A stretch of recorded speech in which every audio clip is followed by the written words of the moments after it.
Vous devez comprendre que l'église du Seigneur n'est pas née dans la faiblesse. L'église du Seigneur est née dans la force. Avançons, nous allons prendre ensemble un passage. Matthieu chapitre 28 à partir du verset 18. La Bible déclare ce qui suit. Jésus s'étant approché, leur parla ainsi. Tout pouvoir m'a été donné dans le ciel et sur la terre. Allez, faites de toutes les nations des disciples, les baptisant au nom du Père, du Fils et du Saint-Esprit. Et enseignez-leur à observer tout ce que je vous ai prescrit. Et voici, je suis avec vous tous les jours jusqu'à la fin du monde. Ici, c'est après la résurrection du Seigneur Jésus-Christ. Là, le Seigneur est en train de s'apprêter à être enlevé, l'ascension du Seigneur. Je vous ai dit que l'Église n'est pas née dans la faiblesse. Écoutez ce que le Seigneur dit. Il dit, tout pouvoir m'a été donné. Il dit, tout pouvoir, j'ai l'autorité, le pouvoir suprême. Jésus n'envoie pas ses disciples comme étant des hommes faibles sur un terrain inconnu. Parce que Jésus n'a pas dit, allez, avec comme une sorte de faiblesse. Non, il dit, j'ai tout le pouvoir. J'ai le pouvoir suprême. Tout pouvoir m'a été donné. Il dit, et je vous le confère. Allez. Prenons Marc chapitre 16, verset 15. La Bible déclare ce qui suit. Le Seigneur parle, toujours durant la période, là où il donne des dernières paroles, des derniers mots à ses disciples avant l'ascension. Et là même, pendant qu'il va donner ces paroles, il était déjà en pleine ascension. Alléluia. Il dit, puis il leur dit, allez par tout le monde et prêchez la bonne nouvelle à toute la création. Il dit encore quoi? Allez par tout le monde et prêchez la bonne nouvelle à toute la création. Écoutez l'air du Seigneur. Attrapez son air pendant qu'il parle. Après il dit, celui qui croira et qui sera baptisé sera sauvé. Écoutez, regardez encore mon air. Il dit quoi? Mais celui qui ne croira pas sera condamné. Tout le monde me suit ici. Oh, quelle audace! Essayez de voir l'air. Il ne parle pas comme un moins cher. Il ne parle pas comme un petit qui ne sait pas de quoi il s'agit. Le Seigneur est en train de parler avec autorité. Il envoie ses disciples avec autorité.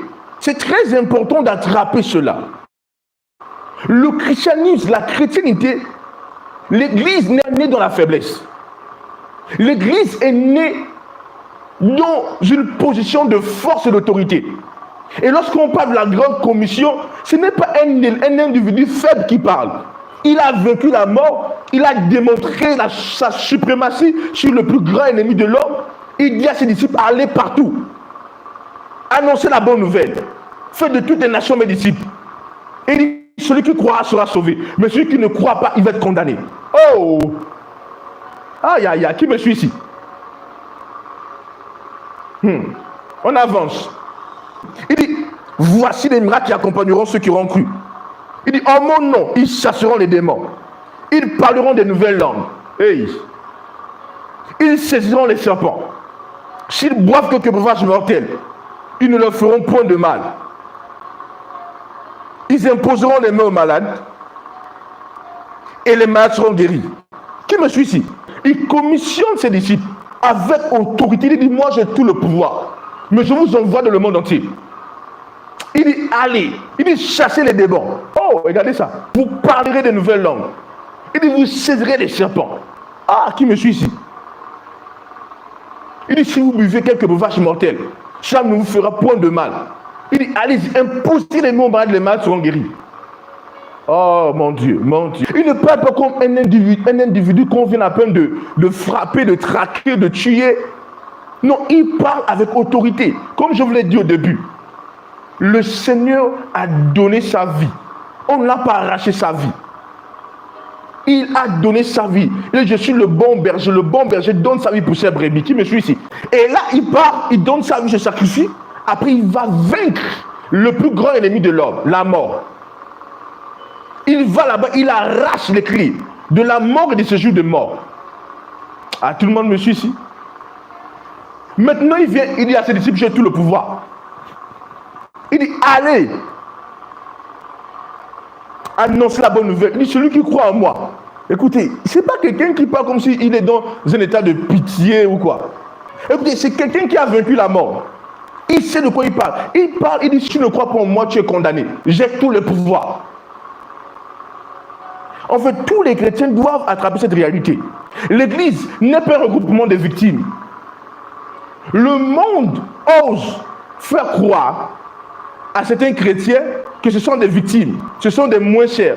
L'Église n'est pas un attroupement des hommes faibles.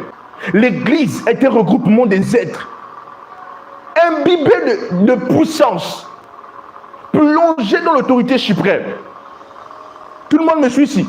Des êtres revêtus d'autorité, envoyés en conquête, pas par un président, pas par un roi, pas par un homme, mais par celui qui a l'autorité suprême. Il dit, allez-y partout, faites le travail, allez-y récupérer les nations, allez-y à la conquête des nations. Celui qui croit est sauvé, ne croit pas, il est condamné.